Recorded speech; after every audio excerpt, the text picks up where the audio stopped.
Neredeyiz? Gokalaf'ın oluştuğu yerdeyiz. Laks. Tostçu Erol. Eski garsonlardan kim kaldı be?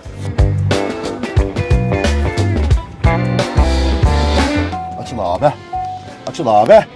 Koy, istediğini koy. Gram dökmem. Ben şimdi profesyonel olduğum için.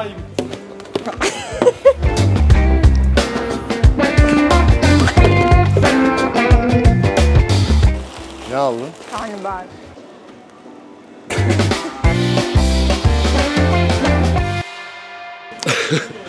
Evet, yeni bir videoya hoş geldiniz. Fashion Sports'tayız. Tapınağa geri döndük. Niye geri döndük? Geçen hafta anladık ki dikkatimiz çok dağılmış.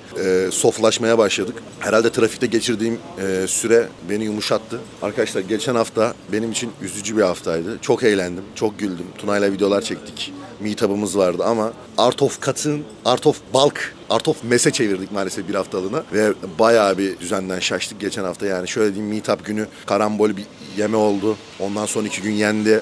Bir gün diyet yapıldı. Sonraki gün Tuna'yla bütün AVM'ye yedik. O videoda bundan sonra mı önce mi hocam? Sonra gelecek.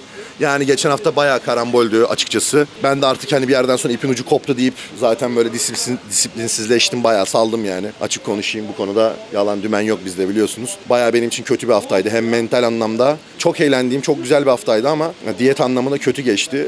Açıkçası bilmiyorum, birazcık da yapacağım katta çok şey hissetmiyorum yani. Hissetmiyorum diyeyim artık, böyle hype hissetmiyorum. Bilmiyorum, belki de bir şeyler ters gidiyordur vücutta, olabilir. Çok da hızlı tepki almadığımı düşünüyorum aslında. Genelde ilk haftalar çok hızlı tepki aldım bu arada, biliyorsunuz zaten de. Bakalım, bir kan testi verdim. Sonucunu da sizle paylaşırım bir sonraki videoda. Onun sonucu bizim için önemli olacak. Belli başlı sıkıntılar varsa büyük ihtimalle hemen geri çekilir, bir cruise moduna geçerim. Diyet belki devam eder ama kesinlikle cruise moduna geçerim diye tahmin ediyorum. Neyse, durum bu yani. Geçen hafta biraz karambol, biraz sıkıntılı geçti bizim için. Böyle şeyler oluyor tabii, böyle dönemler. İşte off sezonda da Art of Mass'te de şehir dışına, ülke dışına çıktığım zamanlar çok fazla yiyemiyorum mesela. Ya da işte öğünleri ayarlayamadığım oluyor birkaç günlüğüne. Geçen hafta birazcık aslında 1-2 gün tamam planlıydı ama sonrası benim kendi kontrolsüzlüğüm. O yüzden şimdi bu hafta tekrardan düzene döndük. Birazcık pis suyu, kira atacağız. Geçen hafta aldığımız. Bu arada geçen hafta ben net sulanmadım, net yağlandım abi. Hani net yağlandım, sulanma. O kadar fazla yedim yani. O yüzden bu hafta kalori biraz bir çıtır daha düştüm. 4000-4300 arası alacağız pazara kadar. Bakalım ne kadar kilo değişecek. Ama direkt bir hafta önceki halime gelirim diye düşünüyorum. Ondan sonra zaten yine takır takır devam ederiz. Cheat meal'ler aslında çok fazla sıkıntı değil bende. Hiçbir zaman olmadı. Yani ben mini cut yaptığım dönemde de deli gibi kilo verdik, biliyorsunuz. 135 kilo oldum. 135'ten de aşağı düştüm. Yani gene ara sıra yiyordum. Zaten benim öyle bir yapım yok. Yani her türlü sonuç alıyorum. Her türlü sonuç veriyor vücudum. Yesem de, fazla da yesem, ara sıra bozsam da tabii kontrollü olarak, yani planlı, porsiyonları kontrol ederek daha doğrusu. O yüzden her türlü tepki alıyorum zaten ama işte bakacağız. Duruma göre bir kan testinin sonucuna bakacağım. Nasıl, ne değildir, neler var abi, kolesterol yerinde mi? Karaciğer ne yapıyor, böbrek ne durumda? Bir bakacağız, bir kontrol edeceğiz arkadaşları. Geçen sefer her şey yolundaydı ama bu sefer sanki böyle içimde bir hissiyat var. Birazcık sanki daha uzun süre dinlenmem gerekiyor gibi hissediyorum. Çok uzatmaya gerek yok. Bugün itiş günü. Bugün itiş yapacağız. Fly ile başlayacağız. Incline barbell press yapacağız. Sonrasında her gün yaptığım idman aslında, her hafta. Gene de bakasım geliyor. Shoulder press, kable lateral raise falan fistan. Güzel idmanlar da güzel gidiyor açıkçası. Tadında gidiyor. Pumplar yerinde. Bugün de iyi bir pump alacağıma eminim. Bu hafta zaten büyük ihtimalle her idman çok iyi geçer. Çünkü depoları fullledik. Velhasıl kelam, durum bu. Bu arada buradan Meetup'a gelen bütün arkadaşlara teşekkürlerimi iletiyorum. Gerçekten çok güzel vakit geçirdik. Fena eğlendik. Özellikle fotoğraf çekindiğimiz o 1-2 saatlik arada çok fena güzel muhabbetler döndü. Sorular güzeldi. Seneye tekrardan 4.'sünü yapacağız. Hepinizi tekrardan bekleriz oraya. Gidelim idmanımızı atalım. Bugün bir de market alışverişi çekeceğiz. Bu haftaki, bir haftalık demeyelim. Şimdi belli olmaz ne kadar alacağımız. Market alışverişimizi çekeceğiz.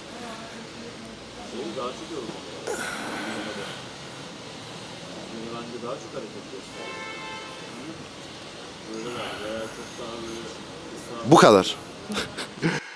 Selamünaleyküm abi. Yeni gelmedik, yeri geldik. Of, hareketi unutmuşum lan.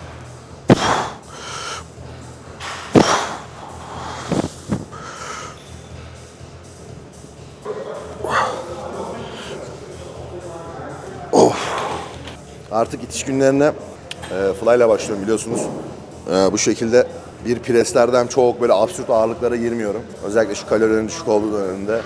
Hem de net hissiyatım daha da artıyor. Tabii dönemsel hepsi. Off sezonda bana imkanı yok. Kimse bunu yaptıramaz mesela. Yani off sezonda ben o bench'i yapacağım. O ağır Smith machine, ağır presleri yapacağım ilk harekette. Ama şu an dönem için keyifli.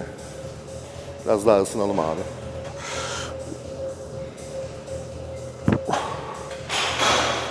Nasıl yapıyordum ya?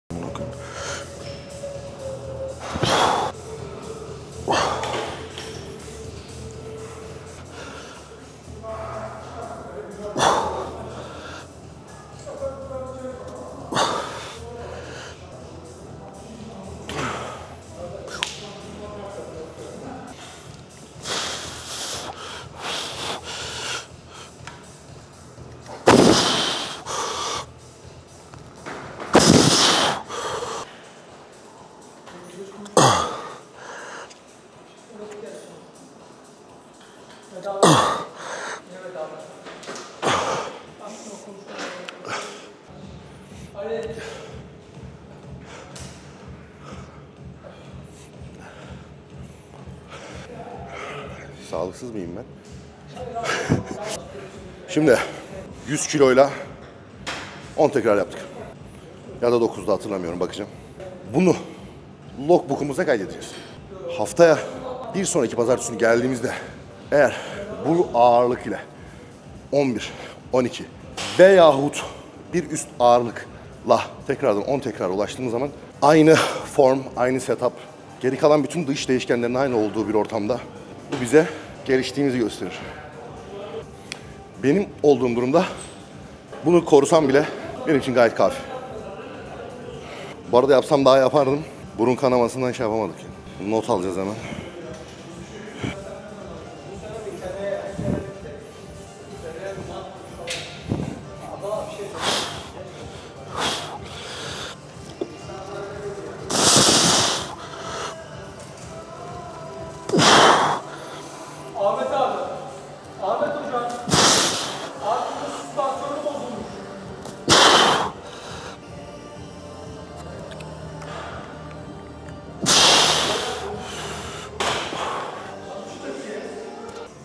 Evet, biz yokken kim bilir bara neler yaptılar, barımıza neler yaptılar, neler yaşandı biz yokken. Dokundular mı oğlum sana?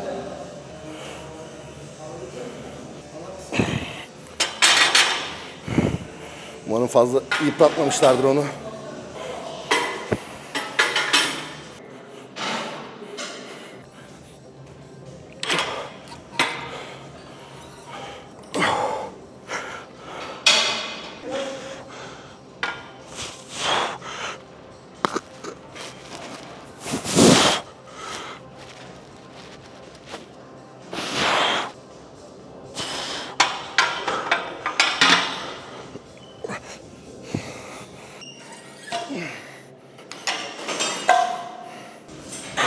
Garipten sesler duyuyorum.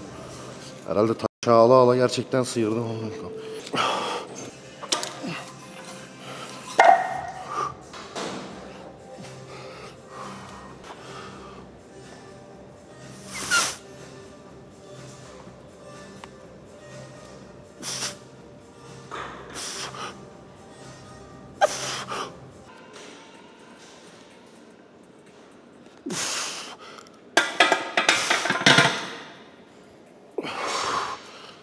İşte son tekrar çok gereksizdi ama denedim, yani yapmasam daha iyiydi.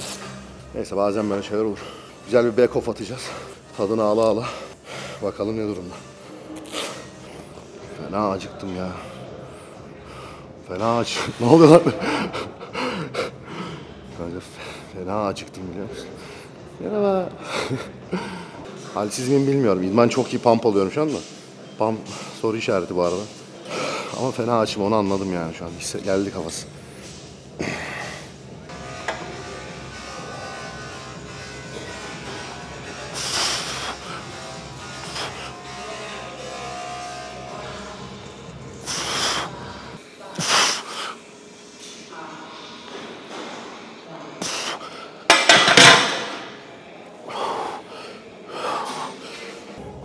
Ya beyler, ya bu Art of Cut falan geçsek mi bu işleri ya? Ya direkt Art of Mass'ten devam edeyim abi ben. Kuruma vurma. Çok benlik değil bu işler biliyorsunuz. Yani biz daha çok büyüyelim yani, anladın mı? Kat mat. Yani her an artı 15'e dönebilir. Bir kere hani büyümekten sıkılmadığım bir dönemde olduğum için. Ama büyümekten sıkılmış olsam kururum. Ama hani böyle içimde hala böyle bir 6.000-7.000 kalori. Anladın mı? Böyle hardcore bir mod var yani. Onu durduramıyorum.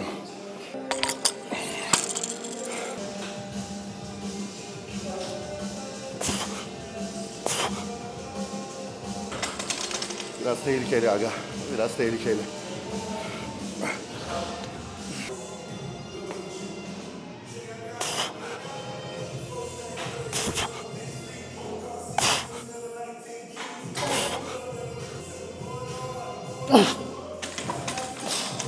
Bunu bırakması sorun amına koyayım.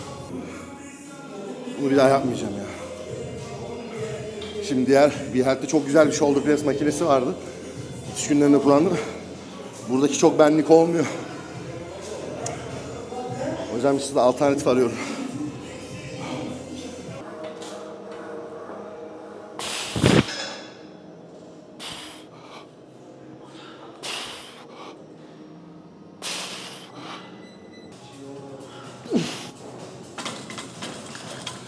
Bum. Bu güzel bir setti işte.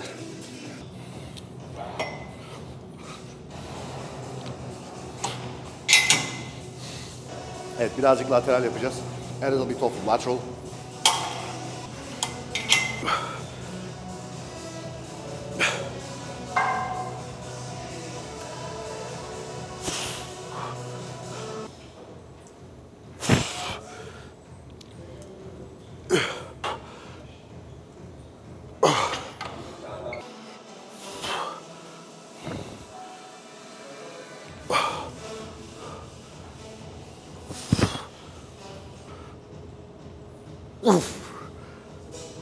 Ey. Of.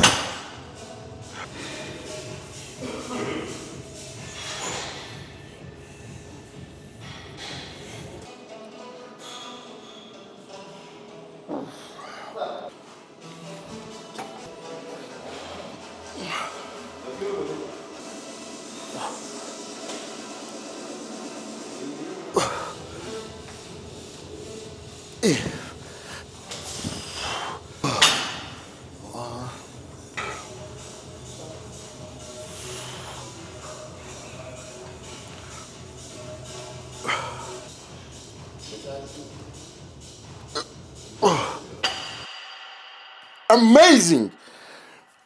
Amazing! Neredeyiz? Uzun yıllar sonra, uzun zaman sonra mutfağımızdayız. Burada Gokalaf'ın oluştuğu yerdeyiz. Art of Mess 2 ve 3, aynı zamanda 4, 2, 3, 4 sanırsam burada çekildi. Bu mutfakta büyündü. Tapınak her yerde bizlerle. Bu da bir arkadaşımın bana hediyesi. Şimdi burada neyimiz var? Cream of rice with some berries. Burada da çokanat ve birthday cake aromalı whey drip'imiz var. Birthday cake artık lansmanda değil, çok geç kaldınız. Lansmanı kaçırdınız arkadaşlar. Kaçırmayanlarınız elbet vardır. Şu zamana kadar gelmiş en iyi aroma birthday cake. Bir de bunun yanı sıra çokanat. İkisini karıştırınca işte o zaman iksir oluyor abi. Bunu döküyoruz. Bu bizim post workout menümüz olacak. Yağ yok. Post workout'ta yağ alma taraftarı değilim. Zaten insülinle karbonhidrata çok hassas olduğunuz bu noktada sindirimi yavaşlatmanın çok bir manası yok arkadaşlar. Bugün de intiramı içmeyi unuttuğum için bu arada son öğün, bu öğünü hazırlamıştım. Bir 20 gram kadar karbonhidrat ekstra alacağız. Şunu yiyorsun ama mesela içinde yağ yok. Tatlı değil. Hile ya bu. Hile. Bir adet latte kaşığımız.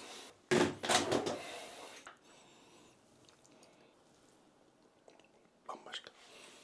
Markette görüşürüz arkadaşlar.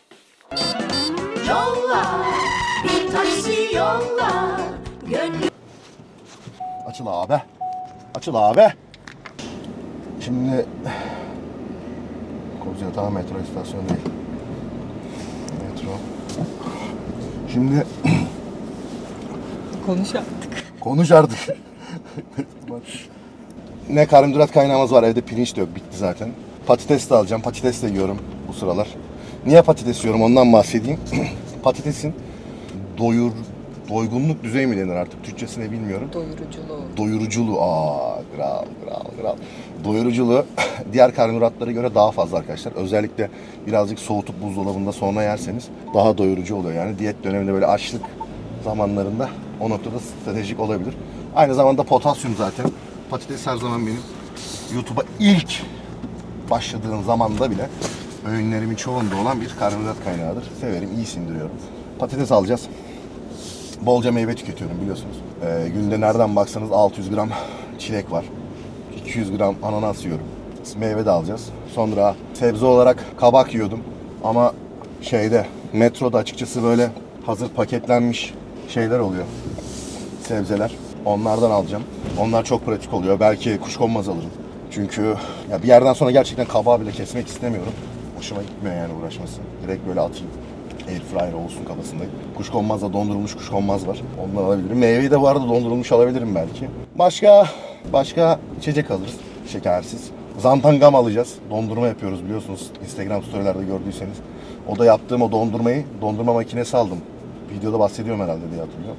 Bir öncekilerde.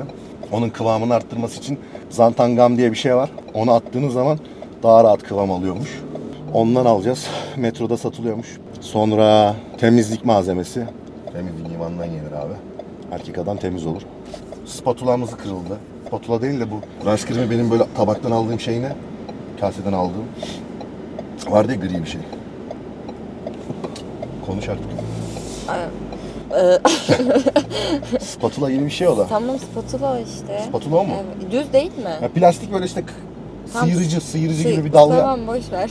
Pratik bir dalgaydı, onu kırdık. Ondan alacağız abi. Başka hindi alacağım protein olarak. Kırmızı et hiç almayacağım çünkü güvenemiyorum abi. Yağsız diyorum, deli gibi yağlı geliyor falan. Değişiyor. O yüzden artık kırmızı et olan inancımı kaybettim. Belki balık alırım. Arada yemelik. Somon. Bolca şekersiz şeker ve sakız. Dayıcım burası ters yön. Burası ters yön. Metroda tava var mı? Yarı tava alacak.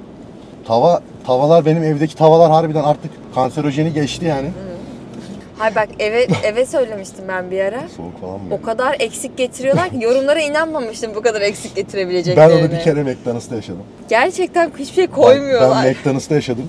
Benim yorumlara baktım şimdi ilk başta. Zaten puan çok düşüktü. Herkes sallamış işte bilmem siparişin yarısı nereden bırakayım falan. Harbiden adamlar hiçbir şey getirmemişti ya. Benim burgerin bir tanesi yok, patates küçük boy gelmiş falan.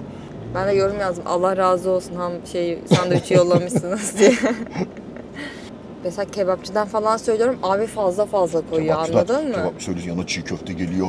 Evet. Tulumba tatlısı geliyor ama maydanoz, yeşillik, Hele salata, soğan, yufka. Bak geç söyleyince ellerinde ne varsa koyuyor. Yardırıyorlar hani geç. Pide eski değerini görmüyor ama ya. Doyurmuyor ya. Pizza çıktığından beri pide unutuldu ama. Eskiden pizza mı vardı? Ama pizzanın çok çeşitlendiği, onu da artık pide gibi yapıyorlar. İşte yok etlisi, yok zartlısı, zurtlusu. Çok pahalı. Pide pahalı mı? Evet. Doyurmuyor bence ve pahalı yani. Yine şöyle bir kuşkaş, 1,5 kuşkaş. Ekstra yumurtalı. Sade kuşbaşılı mı, kuşbaşılı kaşarlı mı? Lider pide mi peki? Kuşbaşı kaşarlı işte, kuşkaş. O benim midemi bulandırıyor. Neden? Bilmiyorum. Böyle çok yağlı mı? Yağlı, sıvımsı falan geliyor bana böyle. Kuşbaşılı bence daha iyi, sade. Bozmaz. Kaşarlı lahmacun, cevizli lahmacun. Mesela lahmacun çok severdim. Lahmacun eskiden çok ucuzdu lan.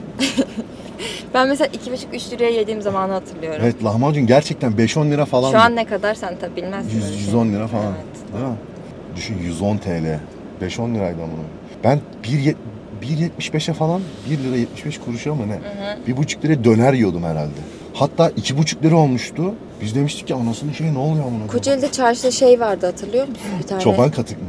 Yok, çoban katık değil, lahmacuncu vardı. Orada en ucuz orasıydı ve en güzel orası yapıyordu. Bilmiyorum. Biz hep oradan yedik. Garanti yemişimdir de.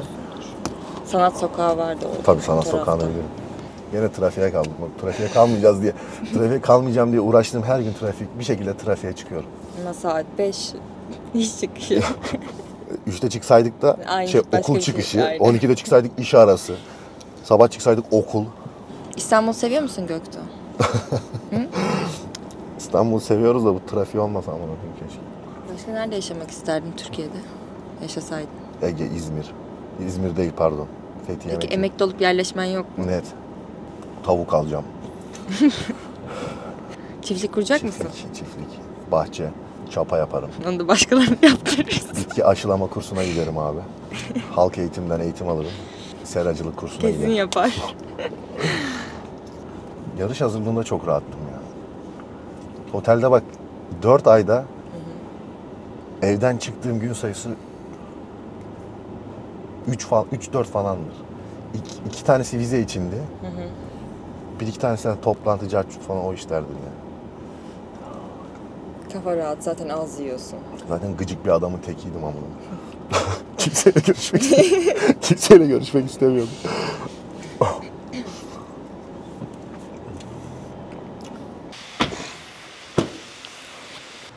Markus Rühl market tepki videosu.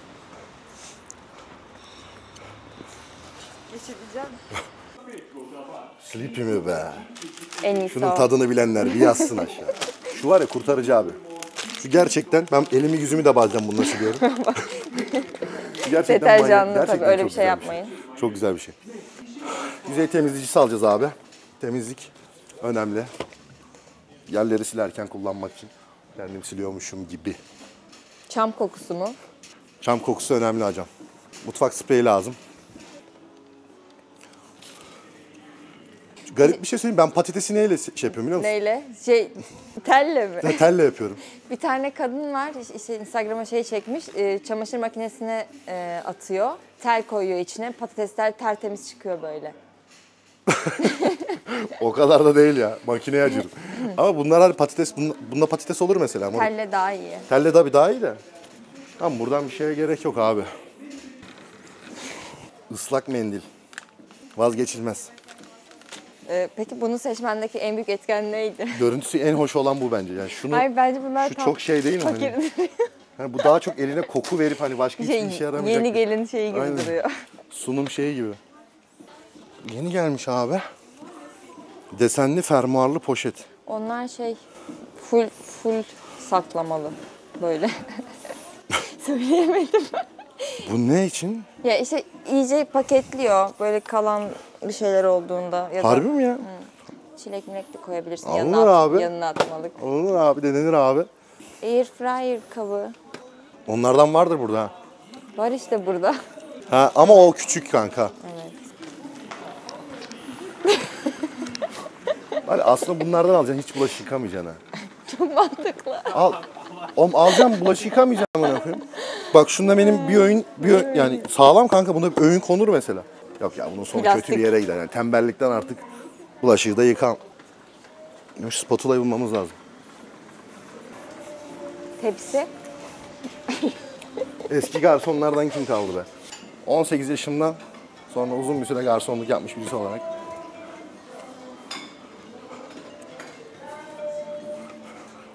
Koy, istediğini koy. Gram dökmem. Koy abi. Tamam boş bu arada boş olması bunun sıkıntı aslında. Ağırlık merkezi çok. Tamam. Ama ben şimdi profesyonel olduğum için.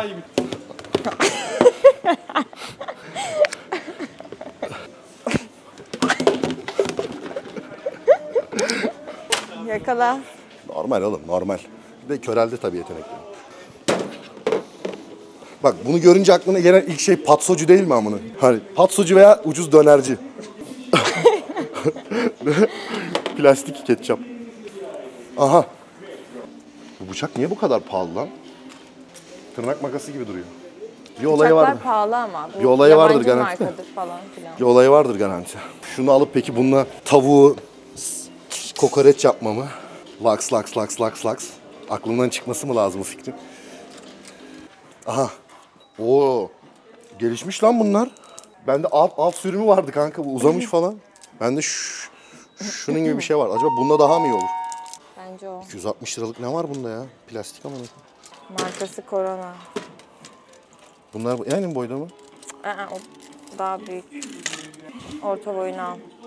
Ice cream yapıyorum.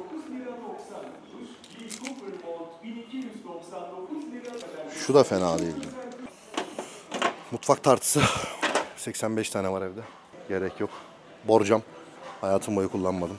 Aha, cennet mi be? Cennet mi be? Kaplar Saklama mı? kapları. Var. Ama bunların hepsi sızdırıyor bak, %100. Bunlar bize gelmez. Bunlar bize gelmez hoca. Tava işte burada. Tamam. Bunlar dandik ama sanki ya. Bence de dandik duruyor. Değil mi? Dandik duruyor. Alüminyum bunlar. Çelik olan mı pahalı oluyordu moruk? Granit falan var. Demir eksikliği var bende. Of be! İşte Şunlar ice cream mi? Off sezonda. Çorba şey lan. Göktuğ var ya, bunda bir şey yapsın dibine tutmazsa ben başka hiçbir şey bilmiyorum. Zaten bunlar yapışıyor büyük ihtimalle. Pirinç yıkayanlar için hesabı. Sen yıkamıyor musun? Oo. Çok güzel. Tadı güzel mi onun? Bunun tadı güzel mi? Bunun tadı çok iyi. Kuru yemiş bu arada off sezonda çok yediğin zaman buradan hep alıyordum. Kaju alacaksın mı? Kaju. Gel burada var bak, çok güzel. Hop. Alacak mısın? Kaju bağımlısı. Şimdi çok oyalanıyoruz ya. Hızlanayım mı? Heh. Gel abi. Bu mu? Ya çok alınca çok içiyorum ya. Biliyor musun? Bunu günde bir tane içecek şekilde aldım mesela. 113 lira 6 tanesi. Bunu ama içiyor insan. Orta Doğu ve Balkanların en iyi meyve suyu şurada. A101'de 400'ü 99 lira. Bu faner. Bunun mu? Hayır büyüğü 1 litrelik. 1 litre 400. Burada da sıkıntı. Stevia evde var zaten. O yüzden almayacağım. Sıvısı nasıl, denedin mi? Sıvısını beğenmiyorum ya. Bunu da ölçebiliyorsun ya, mesela 3 küp attım, 4 küp attım. Bence en iyisi bu. Kahve falan zaten evde var, tonlar kahve. Esmer şekerin farkı ne? Rengi abi. Jasmine. Aha, benim Jasmine Rice burada abi. Çok iyi değil. Bir reis değil ama burada sadece bu var. Siyah kinoa. Başka Jasmine görüyorsunuz mu? Ha, Jasmine varmış lan. Metro'nun. Ucuz bayağı. Bu yeni gelmiş herhalde ha. Bundan mı alsam direkt ya? Şunu alsam mı direkt ya? Al. Ama tadını bilmiyorum ki. Ya ne kadar farklı olabilir ki? Oluyor. Peki Bim'inkini Yediğimiz denedin bir tek mi? pirinç var zaten. Bim'inkini denedin mi? Ha. Efsane. Markanın adı mı efsane? Dubai dalgası geldi mi? Bak bu da baklavalı yapmış ama. Yok mu? Çok güzel her şey.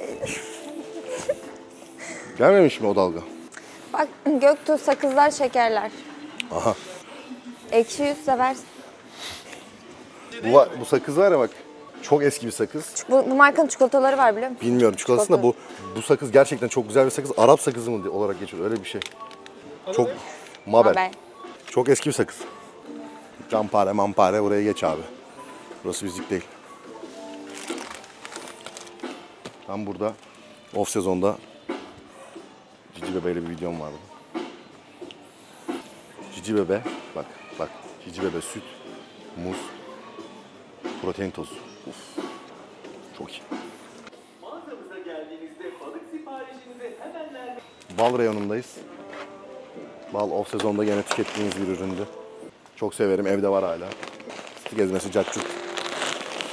Buradan da alacak bir şey yok. Yulaf ezmesi alacak mısın? Yulaf alınabilir. Bazen son öğünü yapıyorum. Çok aç olduğun zaman. Tamam, şimdi zantamgam burada işte. Zantamgamı buradan bulmamız lazım. Kakaolu puding. Ona bir bakar olun ha. Erik konservesi bir kez daha. Şekerli, vanilin. Bu eskiden pirinç ununu ben buradan alıyordum ha. Oğlum vitamin C var lan. Toz halde. Zantamgamı bulduk. Zantamgamı bulduk. Bu arkadaş. Zantamgam. Gıda boyası bile var. Pektin. Bunu gerçekten merak ediyorum ya. Denemek istiyorum direkt. Vanilya özütü, gümüş toz, gümüş draje. Çok garip şeyler var. Sprey boya ne lan? O ne? Ya bu kaju. Bu aldın. Ya 1 kilosu 513. Ama onunla bu aynı değil. Bu kavrulmuş. Bu çiğ ama olsun, kavururuz. Bu çiğ. Biliyorum, onu anladım. Olur. Ne kadar oluyor? Benim matematik devrine. Bilmiyorum ki. Bence bu daha iyidir bu arada. Dondurucu sprey. Hurma suyu var lan. Hurma suyu var ha. Ne? Hurma suyu. Ne alaka? Fikrim yok. Aa pankeke falan koyuluyor. O sen şurupla karıştırıyorsun ya. Al. Hı. Şurup bu da işte. İyi dalgaymış. Harbiden alınır bak bu. Pankek iyi olsak yapılırmış. Tamam artık mantıklı şeyler almaya gidebiliriz. Tuz alacağız. Dediğim tuz bu. Olay bu abi. Iyotlu. Şimdi bizim reyonlara geldik artık. Sağlıklı reyonlar. Dondurulmuş meyve evet. Yaban mersini alınabilir. Şimdi bakacağız taze çilek var mı yok mu, ona göre burada bir aksiyon yapabiliriz. Evde de var aslında bayağı da. Buranın en... Ne oluyor lan? Bak mesela dondurulmuş yaban mersin 450 gramı ne kadar abi? Bir tane alırsan 150 lira. Normalde bunun 125 gramı 150 lira falan oluyor. Yani bayağı dondurulmuş meyveler her türlü daha ucuza geliyor. Turşu alıp duruyorum. Ton balığı. Turşu mu?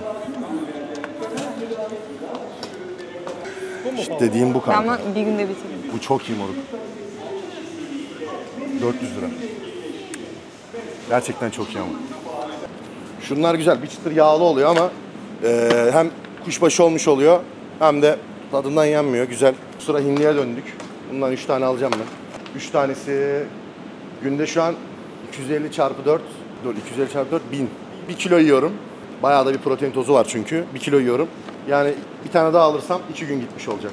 Evdekileri de hesaba katarsak 2 günlük tavuk, 2 günlük protein yani baktığın zaman. Ne kadar vermiş olacağız? 250. Dur ya. Hesaplayamadım olarak. Çünkü bunlar 750'lik ya kanka. Normalde ya şöyle diyeyim. Benim bir günlük tavuk 250 liraya falan geliyor herhalde. Ya bunlar da çok güzel duruyor ya. Çok yağsız duruyor ya. Bonfile mi lan bu? Al ciğer. Şunlar çok iyi durmuyor mu? Tamam işte. Ha, yağsız duruyor bayağı. Amazing. Bu neymiş? Neyse ya ben yoldan çıkmayacağım. Kırmızı et almayacağım abi. Somon. Bir badıcının vazgeçilmezi ama yok şu an. Niye yok? Kalkmış. Bitti herhalde. Yengeç. Balık da almayacağız. Vazgeçtim abi. Dediğim patatesler bunlara. Ama bunların sıkıntısı şu abi. Bunun mesela 100 gramında 4 gram yağ var. Normalde patateste yağ olmaz eğer.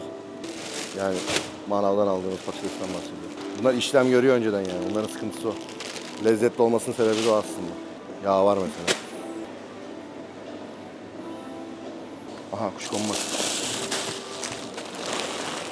Ne aldın? Karnabahar. Karnabahar bağımlılığım var herhalde. Ben Karnabahar çok turşusu severim. değil mi o? Ya hayır, normal karnabahar dondurulmuş. Bu tam turşusunu da O almadın da mı? karnabahar turşusu. Ben kuşkonmaz alacağım abi. Karnabahar severiz. Kuşkonmaz. Bak şu çok iyi. Bunlardan mısırsız olanı vardı bunun. Nerede lan? Ha.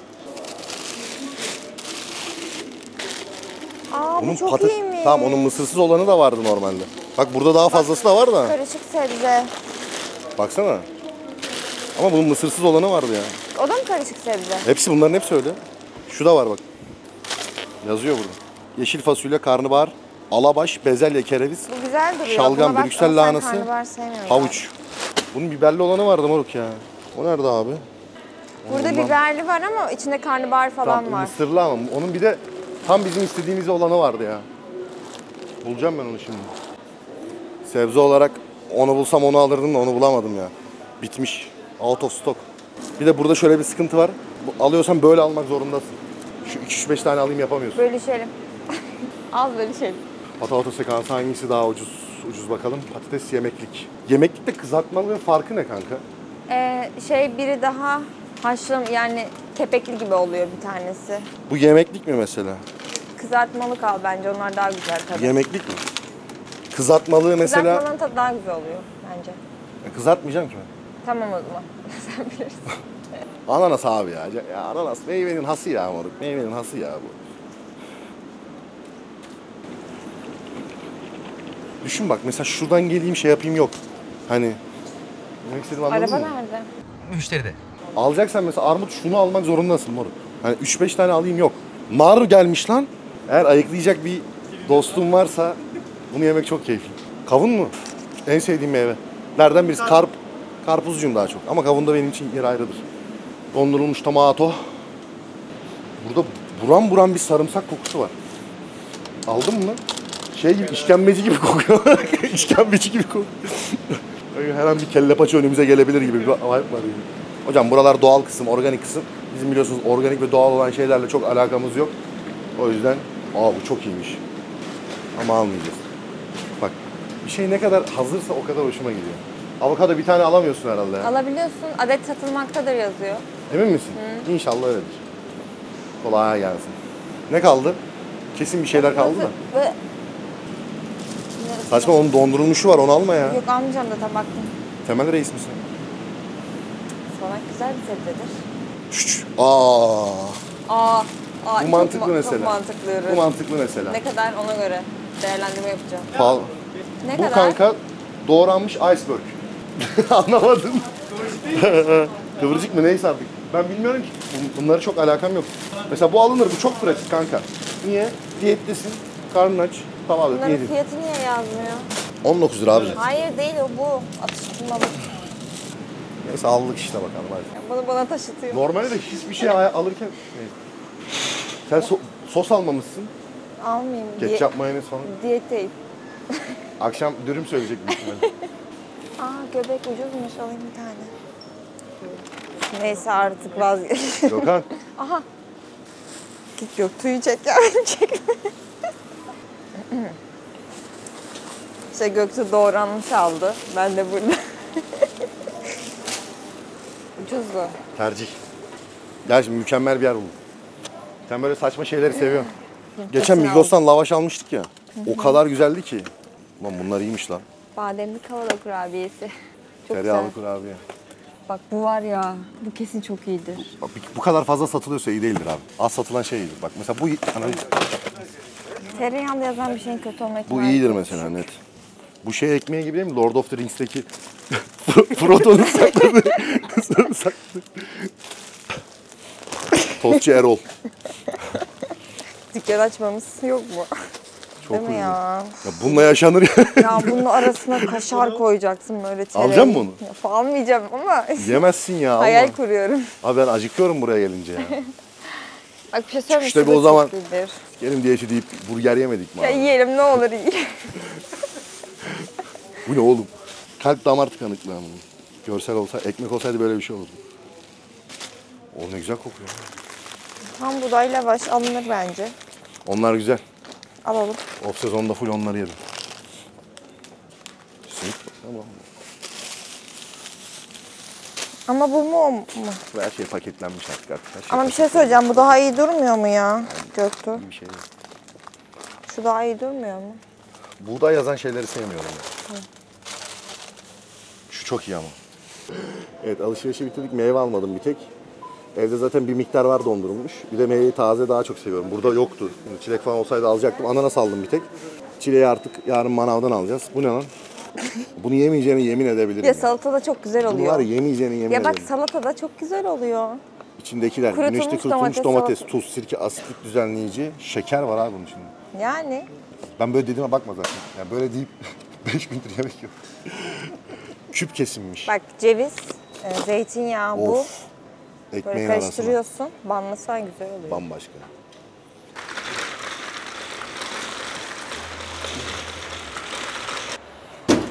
Yo.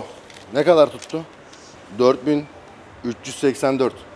Şimdi iyi. İyi bence. Yani temizlikleri falan çıkarsan, şimdi benim tahmini sebzeler falan hani pirinç 2 hafta gider, tavuk 2 gün gider. Çok bir şey yok aslında ya, çok bir şey almadım. Sebzeler maksimum bu hafta götürür. Aslında ve çok ufak bir alışverişti ama iyi gene yani tavuk, hindi özellikle ucuz, kilosu 250 lira. Tavuğa göre bir çıtır pahalı ama tabii kırmızı et işin içine girseydi olay değişirdi. Çünkü yağsız olsun diye bonfile almak gerekiyor veya yağsız kırmızı et. Onun da kilosu haliyle uçuk. Oradan bir sekans karışıyordu. Bir şeyler oluyor abi, ne oluyor? Yani öyle dümenden bir alışverişti. Şu aralar yediklerim bunlar. Çok değişken. Kendimi asla kısıtlamıyorum. Yani bazen hindi oluyor tavuk, bazen kırmızı et. Mevzu yani makroların etrafında şekillendirmek. Ufak da bir bilgi verelim burada. Biliyorsunuz sadece makara yapmıyoruz. Yani bir gün pirinç yersin. Tamam, sabah uyanmışsındır, pirincin yoktur abi. İlk öğününde yazan karbonhidrat miktarını karşılayabileceğin başka karbonhidrat kaynağı vardır. Aynı makrolarda yağsız ekmek vardır, ekmek yersin. Canın atıyorum bazen pirinç yerine Çok basit bir şekilde cornflakes yemek istemişsindir. Şekersiz cornflakesler, yani o mısır gevrekleri hemen hemen pirinçle aynı makroda. %100. Onu yersin. Bu kadar basit. Yani öyle off sezondaysan çok fazla detaya girmene gerek yok. Ama tabii diyet ve yarış hazırlığı ayrı bir konu. Diyetteyken de gene oynayabilirsin ama yani yarış hazırlığı ayrı bir konu.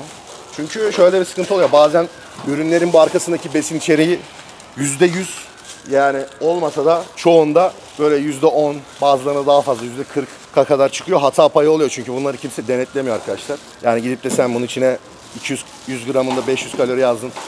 500 müymüş gerçekten diye kimse bakalım demiyor. O yüzden yani sürekli aynı şeyleri yemek de önemli. Ondan bahsediyorum. Şuraya koyacağım bak. Şurada sarı şey var ya. Sürekli aynı şeyleri yemek de önemli yani. Çok değiştirmeye de gerek yok. Sindirim önemli burada. Sindirebiliyorsanız iyi. Ne oldu lan? Karga mutsuz bir hayvan ya. Mutsuz bir hayvan karga yani. Neyse. Evet. Market alışverişinin sonuna geldik. Bizim için güzel bir gündü. Bakalım kan testimizin sonucunu bir sonraki videoda şey yaparız, konuşuruz. Ona göre de zaten ilerleyişi belirleriz. Açıkçası net şu an ne yapacağıma dair çok böyle kafamda bir düşünce yok. Yani belki dinlenmeye geçebilirim dediğim gibi. Dinlenip sonrasında şey yapabilirim. Çok da fazla şu an açıkçası böyle çok iyi tepki almıyorum her noktada. Bakacağız. Kendinize iyi bakın. Bir dahaki videoda görüşürüz. Peace out.